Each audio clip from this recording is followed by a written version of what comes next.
हाय दोस्त, welcome back to my YouTube channel Sunil lectures में आपका फिर से तहे दिल से वेलकम है। आज आपके लिए अगली वीडियो लेकर आया है। ठीक है, क्लास 10th और 12th के लिए दोनों के लिए कॉमन चीजें हैं, चीजें जो आप और क्लास 12th में मिलेंगी, तो आप इस चैप्टर को इग्नोर नहीं कर सकते। आप चाहे 10th में पढ़े या 12th में पढ़े, दोनों में ही क्या है, ये लगभग समान है। बस ये होता है 12th में थोड़ा सा ऐसा सिलेबस ब्रॉड हो जाता है और 10th में थोड़ा शॉर्ट होता है। लेकिन आप लेंस तक जाएंगे तो लगभग जो लेंस तक टॉपिक है 12th का ऑप्टिक्स और 10th का ऑप्टिक्स, लेंस तक क्या है लगभग समान है। तो यहाँ आप दोनों क्लास के लिए वीडियो उपयोगी होने वाला है, यही बात मैं बताना चाहता हूँ। तो ये बात आपके आप तक पहुंचा दिया हूँ। चलिए ज्यादा बात ना करते हुए अपने मुद्दे की बात करते हैं। इस क्लास में हमको क्या पढ़ना है, हेडिंग लगा हुआ है, आपको दिख रहा होगा कि दर्पण में दूरी मापने का चिन्ह परिपाटी। ठीक है, दर्पण में दूरी को कैसे मापते हैं, कब दर्पण के सामने रखी गई वस्तु का मान, ठीक है, वस्तु की दूरी क्या धनात्मक होगी, कब दर्पण के सामने बनने वाले प्रतिबिंब, जहां पे प्रतिबिंब बनेगी उसकी दूरी कब धनात्मक होगी, कब ऋणात्मक होगी, कब वक्रता त्रिज्या का मान धनात्मक होगा, ऋणात्मक होगा, कब फोकस दूरी का मान धनात्मक होगा, ऋणात्मक होगा। इन सारी चीजों को आज की क्लास में हम लोग विदाउट किसी हेजिटेशन के, विदाउट किसी डिस्टर्बेंस के आज हम लोग समझेंगे। तो लेट्स स्टार्ट योर क्लास। आइए देखते हैं, आपने कभी निर्देशांक ज्यामिति को पढ़ा होगा 9th में या 8th में, आपको पढ़ाया गया होगा निर्देशांक ज्यामिति, जिसमें क्षैतिज ऊर्ध्वाधर दो एक्सिस होते हैं, दो अक्ष होते हैं, जिसमें क्षैतिज में भी दो दिशा होती है, एक धनात्मक दिशा एक ऋणात्मक दिशा, ऊर्ध्वाधर में भी एक धनात्मक दिशा और एक ऋणात्मक दिशा। ठीक है, उसी के आधार पे निर्देशांक ज्यामिति के आधार पे हम लोग चिन्ह परिपाटी पढ़ेंगे। आइए देखते हैं, यहाँ पे यह अवतल दर्पण बना है कि क्या है, अवतल दर्पण है, अवतल दर्पण, इतना कंफर्म हुआ बच्चों। ठीक है, अवतल दर्पण में अब देखेंगे, यह मान लीजिए क्या है, x है, अब यह क्या है, x डैश है। तो यह हमेशा क्या होता है, पॉजिटिव होता है, x डैश क्या होता है, निगेटिव होता है, y क्या होता है, पॉजिटिव होता है, y डैश क्या होता है, निगेटिव होता है। बात समझ आई?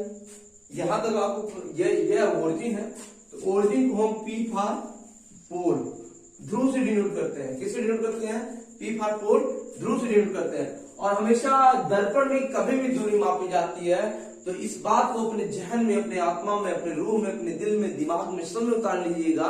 कहने का मतलब है कि दर्पण में कभी भी दूरी मापी जाती है और दर्पण के ध्रुव से मापी जाती है। ठीक है, अब ध्रुव यहाँ पे है, ये दिखा दिया आपको। चलिए अब मान लीजिए यहाँ पे हम कोई आपतित वस्तु रख रहे हैं, यह वस्तु है। ठीक है, तो वस्तु की लंबाई को किससे डिनोट करते हैं, O से। अब यहाँ पे वस्तु है, यहां से कोई प्रकाश किरण चलेगी, प्रकाश किरण चली, ठीक है, दर्पण से परावर्तन के पश्चात मान लीजिए इसका इमेज प्रतिबिंब इधर कहीं आई बन रहा है। ठीक है, और ये क्या है, C है, और ये क्या है, F है। बात समझ आए? थोड़ा मैं बढ़ा लिख दूं ताकि आपको समझ आए। यह C है और ये क्या है, F है, यानी कि वक्रता केंद्र है और ये क्या, वक्रता त्रिज्या, और प्रतिबिंब भी यहां बन रहा है। ठीक है, अब देखेंगे हम लोग कि किसको किस चीज से प्रदर्शित करते हैं, किस दूरी को किस अक्षर से प्रदर्शित करते हैं, इस बात को जानना जरूरी है। तो यहाँ पहले मैं बता दिया हूं कि दर्पण से वस्तु की दूरी को किससे प्रदर्शित करते हैं, किससे दर्शाते हैं, U से। दर्पण से प्रतिबिंब की दूरी को V से दर्शाते हैं, और दर्पण की वक्रता त्रिज्या को R से दर्शाते हैं, वस्तु की लंबाई को O से दर्शाते हैं, फोकस दूरी को F से दर्शाते हैं, और प्रतिबिंब की लंबाई को I से दर्शाते हैं। यहाँ सारा कुछ लगा हुआ है हेडिंग में, ताकि आप आसानी से बात को क्या करें, समझ लें। आइए उसी बात को देखते हैं। अब यहाँ पे वक्रता केंद्र है, यह फोकस दूरी है। ठीक है, तो इसको कैसे रिप्रेजेंट करेंगे, कैसे मापेंगे, और इसकी दिशा को कैसे जानेंगे, यह इसके मान को कैसे जानेंगे, कब धनात्मक आएगा, कब ऋणात्मक आएगा, इन सारी बातों को क्लियर करना है। तो देखते हैं, हमने इस पे एक्सिस बना दिया, यह क्या धनात्मक है, यह क्या ऋणात्मक है, यह क्या है, धनात्मक है। यहाँ पे मैंने नहीं लिखा, आपको दिखा दूं, ये धनात्मक है और ये क्या है, ऋणात्मक है। अब मान लीजिए, मानना क्या है, सिंपल सी बात है, यह वस्तु है, यहां तक टिचू करेंगे, मतलब यहाँ दूरी इसका मेजर करेंगे, तो इसको U से प्रदर्शित करेंगे। तो मैं U से प्रदर्शित कर दिया, पास समझ। फिर अब मान लीजिए यहाँ वक्रता केंद्र है, तो यहाँ से इसकी दूरी को किससे प्रदर्शित करेंगे? आर से, कैपिटल आर से। कंफर्म हुआ? और ये एफ है, तो एफ को किससे प्रदर्शित करेंगे? एफ को किससे प्रदर्शित करेंगे? फोकस दूरी स्मॉल एफ से। ठीक है, अब देखते हैं कि u का मान कैसा होगा। तो आप देख रहे हैं कि ये दर्पण के ध्रुव से हम दूरी माप रहे हैं, तो यह किस पे, वस्तु कहां पे स्थित है? यक्ष अक्ष पे है। किस पे है? यक्ष अक्ष पे। और यक्ष अक्ष की किस डायरेक्शन में? निगेटिव डायरेक्शन में, इधर यक्ष डैश। तो u का मान अवतल दर्पण में u का मान क्या होता है? ऋणात्मक। क्लियर हुआ? ठीक है, दूसरी बात देखेंगे, वक्रता त्रिज्या r, इसको वक्रता त्रिज्या को r से प्रदर्शित करेंगे और r का मान धनात्मक होगा या ऋणात्मक होगा, तो सिंपल सा हम एक उसको लॉजिक देंगे, तरीका देंगे कि भाई देखिए किस पे है? यक्स डैश पे है, और यक्स डैश पे जो दूरी मापी जाएगी वो किसका मान क्या होगा? ऋणात्मक होगा, क्योंकि यक्स डैश का मान क्या है? ऋणात्मक है। उस पे ऋणात्मक नंबरों का ही प्रदर्शन किया जा सकता है। उस पे जो भी दूरी प्रदर्शित की जाएगी, जो भी दूरी मापी जाएगी, वो किसमें आएगी? निगेटिव में आएगी। समझ में आई बात? देखिए अब ये आर है, तो ये भी किसमें आएगा? माइनस में आएगा। कंफर्म हुआ? आगे बढ़ते हैं। अब ये फोकस दूरी भी किस पे है? यक्स डैश पे है। तो यक्स डैश पे, तो एफ का मान भी अवतल दर्पण में क्या होगा बच्चों? ऋणात्मक होगा। कंफर्म हुआ? चलिए अब देखेंगे वस्तु की लंबाई ओ का मान कैसा होने वाला है। मजा आएगा अगर ध्यान से आप समझेंगे तो। ठीक है, मेरे संग मेरी बातों को समझते चलिए। आइए देखिए, यह क्या है? वाई डैश है, और वस्तु की लंबाई किस पे है? वाई डैश पे है कि नहीं? अब वाई डैश पे है, वाई डैश नहीं वाई पे है, वाई डैश तो नीचे वाई पे है, और ये वाई क्या है? पॉजिटिव डायरेक्शन है। क्या है? पॉजिटिव डायरेक्शन है। इसलिए हमेशा ओ का मान अवतल दर्पण में क्या होता है? धनात्मक होता है। ठीक है, अब प्रतिबिंब की लंबाई को किससे प्रदर्शित करेंगे? आई से। अगर वास्तविक प्रतिबिंब बनता है तो कैसा बनता है? उल्टा बनता है। और कभी भी प्रतिबिंब अगर उल्टा बनेगा तो किस में जाएगा? वाई डैश की दिशा में जाएगा, और वाई डैश की दिशा में जाएगा तो उसका मान क्या होगा? ऋणात्मक होगा। इसलिए आई का मान भी क्या होगा? ऋणात्मक होगा। ठीक है, कंफर्म हुआ? और हमेशा एक बात हमेशा ये जान लेना कि किसी भी दर्पण में आपतित किरण डाली जाती है तो हमेशा बाएं तरफ से, देखिए मेरा हाथ देखिए, यहां से बाएं तरफ से डाली जाएगी। कंफर्म हुआ? ठीक है, क्लियर? आप अब देखेंगे उत्तल दर्पण में। आइए दोस्तों देखते हैं उत्तल दर्पण की तरफ। ठीक है, उत्तल दर्पण में, उत्तल दर्पण में चलो वही कहानी वही चीज, इसमें भी एक्सिस को लेंगे और वही चीजें समझना। ठीक है, विदाउट किसी हेजिटेशन के, विदाउट एनी कंफ्यूजन के। चलिए देखते हैं यह क्या होगा? यक्स। यह क्या होगा? X dash. ये क्या होगा? वाई, और ये क्या होगा? Y dash. समझे मिस्टर साइड? चलो देखो, अब यक्स क्या है? यह पॉजिटिव है, धनात्मक है।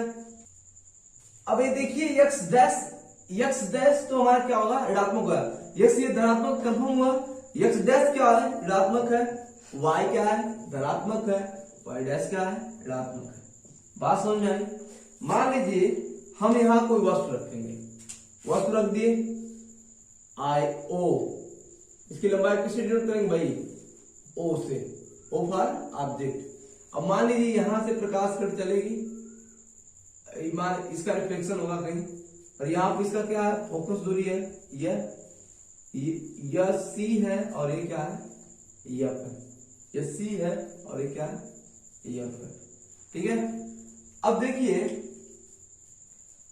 इसमें मान लीजिए आप प्रतिबिंब यहां कहीं बन रहा है, आई इमेज।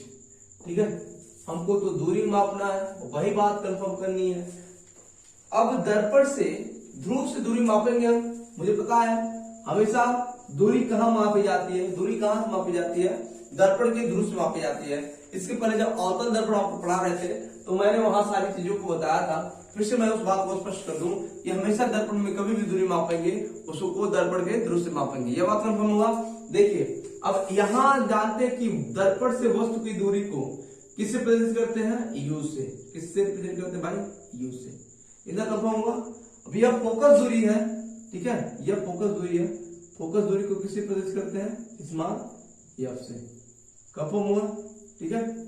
अब यह वक्रता त्रिज्या है, वक्रता त्रिज्या है। वक्रता त्रिज्या को किससे प्रदर्शित करते हैं, आर से। कंफर्म हुआ, ठीक है। अब यह प्रतिबिंब की लंबाई है, इसको आई से। चलिए देखते हैं कैसे मेजर करेंगे। अब देखेंगे कि उत्तल दर्पण में यह जो वस्तु की दूरी है, दर्पण से वस्तु की दूरी है, वो किसके दिशा में है, एक्स डैश के डायरेक्शन में। और एक्स डैश के डायरेक्शन में है तो यू का मान क्या होगा उत्तल दर्पण में भाई, जादू है, देखो बोलो क्या, माइनस में होगा। क्यों, क्योंकि एक्स डैश के डायरेक्शन में है। अब देखिए यह एफ का मान, फोकस दूरी का मान क्या होगा, धनात्मक होगा। कैसे, काहे कि एक्स की डायरेक्शन में है। समझ में आई बात, एक्स अक्ष पे है तो यह देखिए क्या है, फोकस दूरी क्या होगी, धनात्मक होगी। कंफर्म हुआ। आर का मान भी क्या होगा, धनात्मक होगा। कंफर्म हुआ। आर भी क्या होगा, पॉजिटिव होगा। क्यों, क्योंकि एक्स के पॉजिटिव डायरेक्शन में है, ठीक है। अब देखिए यहां पे वस्तु की लंबाई भी किधर है, वाई के पॉजिटिव डायरेक्शन में है, और प्रतिबिंब की लंबाई भी क्या है, वाई के पॉजिटिव डायरेक्शन में है, ठीक है। चलिए वाई के पॉजिटिव डायरेक्शन में है तो देखिए यह ओ का मान भी इसमें क्या होगा, पॉजिटिव होगा, और आई का मान भी क्या होगा, पॉजिटिव होगा। बात समझे, क्योंकि उत्तल दर्पण में हमेशा आवासीय प्रतिबिंब बनता है। दो स्थिति होती है, या तो विद्युत बनेगा या तो उससे बहुत छोटा बनेगा, ठीक है बच्चों। इस प्रकार से कंफर्म हुआ। अब क्लास 10th का रासायनिक अभिक्रिया का जो चैप्टर है वो भी पढ़ाया जाएगा, फिजिक्स केमिस्ट्री दोनों संग में चलेगा, ताकि आप लॉकडाउन में फटाफट फटाफट फटाफट अपने चैप्टर को कंप्लीट कर लें। और मैं चाहता हूं फटाफट फटाफट आप नंबर भी गेन करें, ठीक है। अब तो पता नहीं एक ही बार पेपर होगा या नहीं होगा, लेकिन आप जो नए सिरे से जुड़े हैं बच्चे, ठीक है, जो नए अभी 10th में 12th में गए हैं, वो अपनी जबरदस्त तैयारी कर सके। और मैं कैसा पढ़ाता हूं जरूर अपना कमेंट करके मुझे अपना फीडबैक जरूर दें। आप फीडबैक देंगे तो मुझे एक एनर्जी मिलेगी, और मेरा मानना है कि मैं उस फीडबैक से और बेहतर चीज आप तक पहुंचा सकूंगा, ठीक है। आप अपना फीडबैक जरूर दें, अपना छोटा भाई समझ करके या अपना अध्यापक समझ करके, कुछ भी समझ करके। चैनल को सब्सक्राइब करिए, अपने दोस्तों में शेयर करिए। एज ए जज के रूप में आप मुझे जजिंग करिए और बताइए कि कैसा मेरा फीडबैक है, मैं कैसा आपको नॉलेज दे पा रहा हूं, ठीक है। जरूर बताइए भाई, क्योंकि आप जो हमको इंप्रेशन देंगे वो हमारे लिए बहुत बेनिफिशियल रहेगा, हमारे लिए और हमारे कैरियर के लिए और आपके कैरियर के लिए। क्योंकि आप बताएंगे मेरी कमियों को तो मैं उस कमियों को दूर करके आप तक पहुंचाऊंगा। थैंक्स।